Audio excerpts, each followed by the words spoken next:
কি খবর ভাই? তোমাকে তো আগে কখনো এখানে বসে থাকতে দেখি নাই আমি, কোনো কারণ আছে নাকি? আসলে শাকিল, তোমাকে আসলে বিষয়টা বলতে চাইছিলাম, কিন্তু বিষয়টি আসলে ভিতরে গোপন রাখছি। আচ্ছা। তো যেহেতু জানতে চাইলে আমি বলি, আমাকে একটা মেয়েকে অনেক ক্রাশ খেয়েছে ওর প্রতি। মেয়েটা নাকি এই দিক আশেপাশে কোথায় যেন বাসা, আর ওকে আমি সেই দিন এই পাশে যাইতে দেখছি। তো ভাই এই পাশ দিয়ে তো অনেক মেয়েরাই যায়, তো যদি এই পাশ দিয়ে যে থাকে অবশ্যই তোমার সাথে দেখা হবে, অপেক্ষা করো, এই পাশ দিয়ে যান। শাকিল, ওই যে ওই মেয়েটাকে দেখতেছো, ওই হ্যাঁ হ্যাঁ মেয়েটা। হ্যাঁ, ওই মেয়ে। হ্যাঁ, ভুলেও ওই মেয়ের দিকে তাকাইও না। কেন, কি আমি হয়েছে? চিনি তাদেরকে, চৌধুরী বাড়ির মেয়ে। ব্যাকগ্রাউন্ড যেমনই হোক না কেন, আমি ওগুলো কোনো পরোয়া করবো না। আমি ওকে পছন্দ হয়েছে, আমি ওকেই ওর সঙ্গে রিলেশন করবো। ভাই তুমি আমাকে একটু হলেও হেল্প করবা, ওর সঙ্গে কথা বলে দিবা। ভাই তোমার এই বয়সে মরার ইচ্ছা হয়েছে ভাই, আমি এগুলার ভিতরে নাই। না, আমি চলে গেলাম, তুমি আমি থাকো। তোমাকে বলছি, তুমি এইটুকু থাকো, আমি চলে request, গেলাম। শাকিল। না আমি চলে গেলাম, আমি এগুলোর মধ্যে নাই ভাই। আসলে বললাম তো ওর ভাই লাশ ফেলে, আমরা যেরকম চা খেলে পিক খেলে ওর ভাই লাশ ফেলে। আমি ওর সঙ্গে ভুল দেখা করেও যাও না ভাই, আমি দেখা চলে গেলাম। করবোই আমি। তুমি থাকো।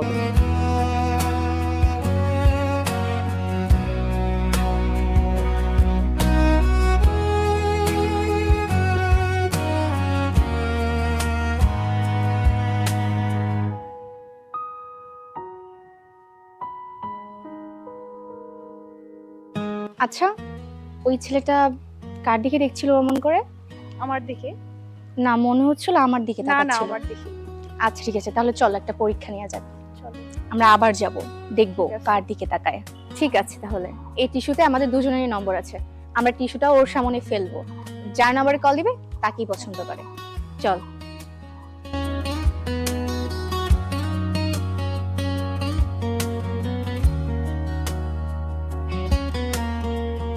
কি ব্যাপার, ওরা দুজন আমাকে কাগজ ছুড়ে দিল?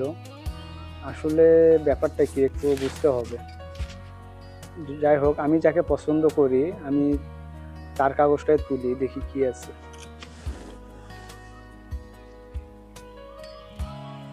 মেঘ না চাইতেই বৃষ্টি। আসলে ওর নাম্বারটা আমাকে দিয়েছে, অথবা পছন্দ করে এই কারণেই। আমি তাহলে একটু পরে ওকে ফোন দেব।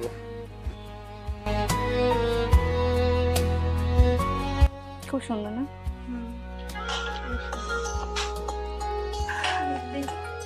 আননোন নাম্বার, বুঝতে পারছিস? ওই ছেলেটা। ঠিক আছে। আসসালামু আলাইকুম। ওয়ালাইকুম আসসালাম। কে বলছেন? কেমন আছো? আপনাকে তো চিনতে পারলাম না। হ্যাঁ, চিনতে পারোনি? সেই দিন যে তুমি আমাকে কাগজ দিলা, আমার সঙ্গে কি একটু দেখা করতে পারবা? কোথায় দেখা করতে যাচ্ছেন? রাজবাড়ির পুকুর পাড়ের সামনেই দেখা করো। ওকে ঠিক আছে, তাহলে কালকে বিকালে দেখা হচ্ছে। বাই। কখন যে আসবে?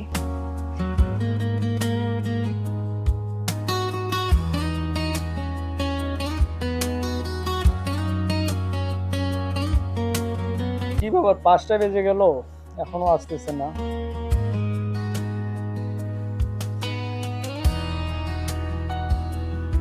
আসসালামু আলাইকুম। ওয়ালাইকুম আসসালাম। প্রথম দিনই লেট? আসলে বাসা থেকে বের হতে একটু লেট হয়ে গেল। আচ্ছা। আচ্ছা, আমরা বসি, বসে কথা বলি। হ্যাঁ, বসে কথা বলা দরকার। ওখানে বসি। হ্যাঁ চলুন। আসলে সেদিন আপনি কি আমার দিকে তাকাচ্ছিলেন বারবার? হ্যাঁ, আমি আসলে তোমাকে এর আগেই দেখেছিলাম। কোথায়? তো তুমি রিক্সা নিয়ে যাচ্ছিলা, তো সেখানে দেখছি, তো সেখানে ভালো লাগা। আর হঠাৎ করে সেদিন আমাকে চিঠি দিলা, আরো অনেকটা ভালো লাগলো যে আসলে কি কারণে দিলা। পরে দেখি তোমার ফোন নাম্বার। ওভাবে নম্বর দিতাম না, কিন্তু সেদিন একটা মজার ঘটনা হয়েছে কি জানেন? আমরা তো দুজন ছিলাম, আপনি তাকাচ্ছিলেন। এখন আমি কনফিউশনে ছিলাম যে আপনি আমার দিকে তাকাচ্ছিলেন নাকি আমার ফ্রেন্ডের দিকে। আমরা এটা নিয়ে ভাবলাম যে আমরা তাহলে কি করব। এর জন্য দুজনেই নম্বর লিখেছিলাম টিস্যুতে। নম্বর লিখে আপনার ওখানে রেখে দিয়েছি যে যার ফোনে কল আসবে তাকে আপনি পছন্দ করেন। তো কলটা আমার ফোনেই আসছিল। তুমি কি আমাকে পছন্দ করো? পছন্দ না করলে কি নম্বর লিখে দিতাম? আচ্ছা ঠিক আছে। শাকিল, হ্যাঁ আমার সঙ্গে একটু দেখা করবে তো? আচ্ছা, কই যাব? ওই যে বাগান বাড়ির গাছ আছে না, গাছের এই সাইডে আমরা যেখানে আড্ডা দিই আর কি। আচ্ছা আচ্ছা ঠিক আছে, আমি আসতেছি, থাকো 2 মিনিট।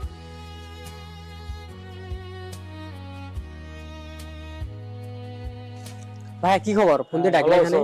হ্যাঁ ভালো আছি। কথা হলো কি, হুম। যে মেয়েকে সেদিন দেখাইলাম না, হ্যাঁ হ্যাঁ, ওই যে ওই মেয়েটা। হ্যাঁ ওই মেয়েটা, আচ্ছা ওর সঙ্গে আমার সেই রকম গভীর রিলেশন হয়ে গেছে। আচ্ছা। তো আমরা দুইজনে চাচ্ছি কি আমরা বিয়ে করব। ভাই এত দূর তুমি গেছো আগে সম্পর্কটা নিয়ে? আসলে যেহেতু ওকে আমার পছন্দ হয়েছে, হুম।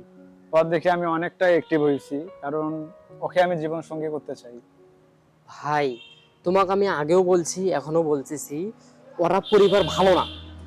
আমরা যেরকম পান খেয়ে পিক ফেলি, ওর চাচাতো ভাই ওইরকম লাশ ফেলে। এখনো সময় আছে, তুমি ওখান থেকে ফিরে এসো। ওর থেকে আরো ভালো সুন্দর মেয়ে আমি তোমার সাথে লাগিয়ে দেবো। আসল কথা কি, যাকে একবার মনে ধরে তাকে আসলে কখনো ছেড়ে দেওয়া যায় না। এখন আমি আর তোমাকে ওকে যেহেতু আমার পছন্দ হয়ে গেছে, সেক্ষেত্রে আমি ওকে কখনো ভুলতে পারবো না। আর আমি আমার জীবন পার্টনার হিসাবে আমি ওকেই চাই। এখানে যদি আমার জীবনও দেয়া লাগে আমি তাতেও দিতে রাজি আছি, তাও আমি ওকে চাই। তুমি যদি ব্যবস্থা করতে না পারো আমি অন্য একটু ব্যবস্থা নেব। আমি বলি তুমি যতটা গভীরে গেছো ওখান থেকে ফিরে আসো ভাই। যদি বাঁচতে চাও ফিরে আসো, এখনো তোমার বয়স আছে নতুন করে জীবন শুরু করতে। ওই মেয়েকে যে বিয়ে করতে হবে এটা কোনো মানে না। আসলে শাকিল, তোমার কথাটা আমি মানতে পারলাম না, কারণ আমি মনে করছি যে তোমাকে দিয়ে আমার কাজটি আমি করে নেব, কিন্তু আসলে মনে হয় হবে না। আমার তাহলে অন্যভাবেই দেখতে হবে, কারণ আমি ওকে যেহেতু পছন্দ করছি, আমরা দুইজনকে ছাড়া বাঁচবো না আর কি। ভাই এই সব বিষয়ে আমি আর নাই তোমার সাথে, কারণ ওরা অনেক ডেঞ্জারাস। ওরা তো, ওদের সম্পর্কে তুমি জানো না, তুমি দেশের বাইরে ছিলা। এখন তোমার ওই ঝামেলার ভিতরে আমি নাই, তুমি যা পাও তাই করো। ঠিক আছে শাকিল। ঠিক আছে, ভালো থাকো, আমাকে আর এর ভিতরে ডাকিও না। আচ্ছা ঠিক আছে। আচ্ছা ভালো থাকো, যাও। জি ভাই, এলা চৌধুরী বাড়ির লোক ডাকছে, আমাকে দ্রুত যাওয়া লাগবে। জি ভাই। আরে তুমি কোথায় কোথায় ঘরে, তোমার পর দেখা যায়। ভাই আমি তো নানান সময় নানান কাজ নিয়ে ব্যস্ত থাকি, এই জন্য আপনি আমাকে আর পাচ্ছেন না সময়। এত ব্যস্ত? জি ভাই। আচ্ছা আজকে যেহেতু দেখা পাইছি, চলো একটু পুকুর পাড়ে ঘুরে আসি। থাকতে পারে না ভাই, আমি পুকুরে যাব না, আমার কাজ আছে, আপনি যান। আরে আমার চলো, চলো। ইমার্জেন্সি আমার কাজ আছে, আপনি যান, আমি হলো ইমার্জেন্সি আমার কাজে যাচ্ছি। আচ্ছা আচ্ছা ভাই, থাকেন, আল্লাহ হাফেজ। কি খবর? ওরা দুইজন ওখানে কি করতেছে? একটু তো কাছে গিয়ে দেখতে হয়।